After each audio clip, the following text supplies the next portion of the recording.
ముఖ్యమంత్రి జగన్మోహన్ రెడ్డి అరెస్టుకి తెలంగాణ ముఖ్యమంత్రి రేవంత్ రెడ్డి ఆదేశాలు జారీ చేసినట్టుగా తెలుస్తా ఉంది. ఆంధ్ర ముఖ్యమంత్రి జగన్మోహన్ రెడ్డిని అరెస్టు చేయడానికి 1000 నుంచి 2000 మంది తెలంగాణ పోలీసు బలగాలు సరిహద్దు దగ్గరికి చేరుకుంటున్నట్టుగా తెలుస్తా ఉంది. తీవ్ర ఉద్రిక్త పరిస్థితులు ఏర్పడేటువంటి పరిస్థితి వచ్చేసింది. అసలు ఇంతకీ ఏ కేసులో జగన్మోహన్ రెడ్డిని అరెస్టు చేసేటువంటి పరిస్థితి వచ్చింది, రేవంత్ రెడ్డి ఇలాంటి నిర్ణయం ఎందుకు తీసుకున్నాడు అనేది ఈ వీడియోలో వివరించబోయే ముందుగా ఇప్పటి వరకు మన ఛానల్ సబ్స్క్రైబ్ చేయని వాళ్ళు ఖచ్చితంగా సబ్స్క్రైబ్ చేయండి, మరో 10 మందితో చేయించండి. ఇక విషయానికి వస్తే జగన్మోహన్ రెడ్డి అండ్ కోరుకునేటువంటి నోటి తుత్తరం మనందరికీ తెలుసు. కేవలం కారు కోతల ద్వారానే రాజకీయం చేయాలనుకునేటువంటి దౌర్భాగ్యమైనటువంటి వ్యక్తులకి నిలయం వైఎస్ఆర్ కాంగ్రెస్ పార్టీ. అయితే తనకు నచ్చని వాళ్ళు అధికారంలో ఉన్నా, తనకు నచ్చని వాళ్ళు వీళ్ళ తప్పుల్ని ఎత్తి చూపినా వీళ్ళ కండ కావరం ఒళ్ళు కొవ్వుతో ఇష్టం వచ్చినట్టు మాట్లాడతారు. అందులో భాగంగా తెలంగాణ ముఖ్యమంత్రి రేవంత్ రెడ్డిని ఉద్దేశించి, తెలంగాణలో అధికారంలో ఉన్నటువంటి కాంగ్రెస్ పార్టీని ఉద్దేశించి జగన్మోహన్ రెడ్డికి అత్యంత సన్నిహితుడు, జగన్మోహన్ రెడ్డితో పాటు జైలు జీవితం గడిపినోడు, జగన్మోహన్ రెడ్డి దోపిడీలో పార్ట్నరు, జగన్మోహన్ రెడ్డి A1 అయితే A2 అయినటువంటి విజయసాయి రెడ్డి, ఆ పార్టీ రాజ్యసభ సభ్యుడిగా ఉన్నటువంటి వ్యక్తి కొన్ని సంచలనమైనటువంటి వ్యాఖ్యలు చేశాడు. 3 నెలల్లో తెలంగాణలో కాంగ్రెస్ పార్టీ ప్రభుత్వాన్ని పడగొడతాం, కూలిపోతుంది, తెలంగాణలో కాంగ్రెస్ పార్టీ ప్రభుత్వం ఉండదు అన్నాడు. ప్రజలు ఎన్నుకున్నటువంటి ప్రభుత్వాన్ని పడగొట్టడానికి మీరెవర్లా లఫూట్గా వెళ్ళారా అని చెప్పి వాళ్ళు సూటిగా అడుగుతా ఉన్నాం.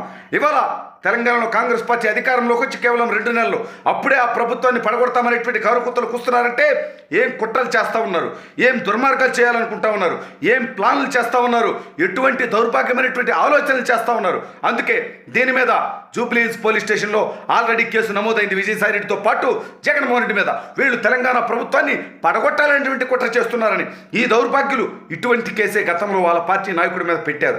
రఘురామకృష్ణరాజు గారు రాజద్రోహానికి పాల్పడుతున్నారని, ప్రభుత్వాన్ని పడగొట్టేటువంటి ప్రయత్నాలు చేస్తున్నారని. అదంతా పచ్చి అబద్ధం. కానీ ఇవాళ ప్రభుత్వాన్ని పడగొట్టేటువంటి ఆలోచన చేస్తున్నామని నేరుగా, అంటే పడగొడతామని, పడిపోతుందని నేరుగా అన్నటువంటి విజయసాయి రెడ్డి మీద, అతను వెనుకున్నటువంటి జగన్మోహన్ రెడ్డి మీద అదే రాజద్రోహం కేసు పెడితే తెలంగాణ పోలీసులు అరెస్టు చేస్తే నీదేం పోదు బొచ్చుగాడి. ఎందుకంటే ఆల్రెడీ 16 నెలలు జైల్లో చెప్పకూడదని వచ్చావు, నీ బతుకే జైలు జీవితం. బట్ ఆంధ్రప్రదేశ్ పౌరులుగా ఇవాళ మా రాష్ట్రానికి నువ్వే ముఖ్యమంత్రిగా ఉన్నావు.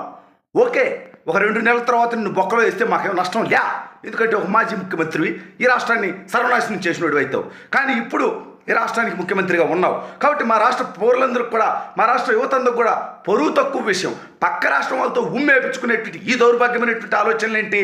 నీకు దమ్ముంటే, నీకు ధైర్యం ఉంటే రేవంత్ రెడ్డి అనేటువంటి వాడు నా రాష్ట్ర ప్రజలు కూడా ఆలోచించాలి.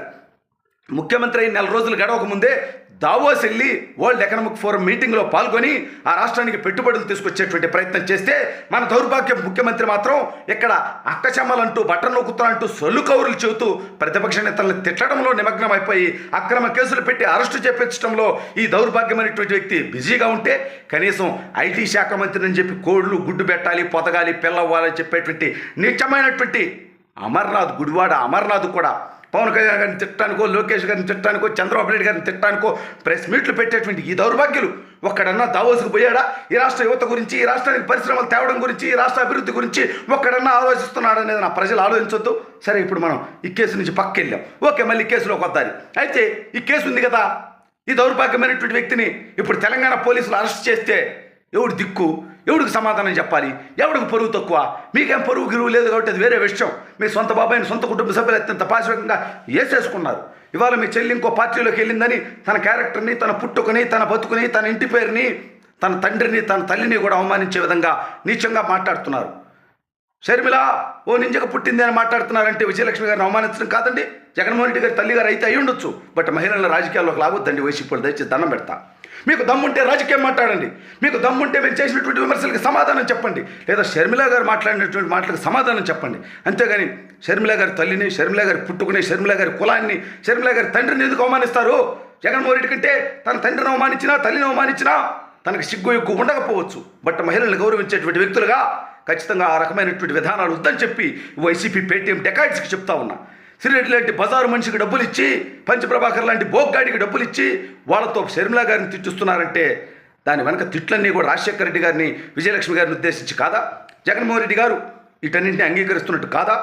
వీటన్నింటినీ అతను ఎగదోస్తున్నట్టు కాదా? డబ్బు ఇచ్చి రకంగా సొంత చెల్లిని తెచ్చించడం అనేది సరే, అది వాళ్ళ కర్మ అనుకుంటుంది, వేరే విషయం. బట్ ఇవాళ నీ ప్రభుత్వమే 2 నెలల్లో పడిపోబోతా ఉంటే, 2 నెలల్లో నువ్వు ఘోర ఓటమి చెందబోతా ఉంటే పక్క రాష్ట్రం గురించి మనకెందుకు పనికిమాలోడా? సాటి తెలుగు రాష్ట్రానికి కొత్త వ్యక్తి ముఖ్యమంత్రి అయితే కనీసం శుభాకాంక్షలు చెప్పేటువంటి విజ్ఞత లేనటువంటి దౌర్భాగ్యమైనటువంటి వ్యక్తి మా రాష్ట్ర ముఖ్యమంత్రిగా ఉన్నందుకు ఆల్రెడీ మేము సిగ్గుపడ్డాం. సరే, 2 నెలల్లో నీ దరిద్రం మేము వదిలించుకుంటున్నాం, ప్రజలు వదిలిస్తారు, అది వేరే విషయం. వేరే విషయం ఎందుకు అవుద్ది? వదిలించకపోతే ఈ రాష్ట్రం దౌర్భాగ్యమైనటువంటి స్థితికి దిగజారిపోద్ది. పక్క రాష్ట్రంలో ప్రభుత్వం గురించి మనకెందుకయ్యా? నిజంగా నీకు దమ్ముంటే వాళ్ళతో అభివృద్ధి విషయంలో పోటీపడు, వాళ్ళతో సంక్షేమం విషయంలో పోటీపడు, ప్రజారంజక పరిపాలన విషయంలో పోటీపడు. అంతేగాని ఇక ఈ రాష్ట్రంలో ఎవడన్నా నేను ప్రశ్నిస్తే వాళ్ళ మీద కేసులు పెట్టినట్టు, వాళ్ళ మీద దాడులు చేసినట్టు, వాళ్ళని బూతులు తిట్టించినట్టు అన్ని చోట్ల చేద్దామంటే వాళ్ళ చేతిలో కూడా అధికారం ఉంది, వాళ్ళ దగ్గర కూడా పోలీసులు ఉన్నారు, వాళ్ళు కూడా ముఖ్యమంత్రిగానే ఉన్నారు. పైగా కొత్తగా ముఖ్యమంత్రి అయ్యారు, ఇంకా 4 సంవత్సరాల 10 నెలలు అతనే ముఖ్యమంత్రిగా ఉంటాడు, మీ తొత్తర తీరుస్తాడనేది వైసీపీ వాళ్ళందరూ కూడా గుర్తుపెట్టుకోవాల్సినటువంటి అవసరం ఉంది.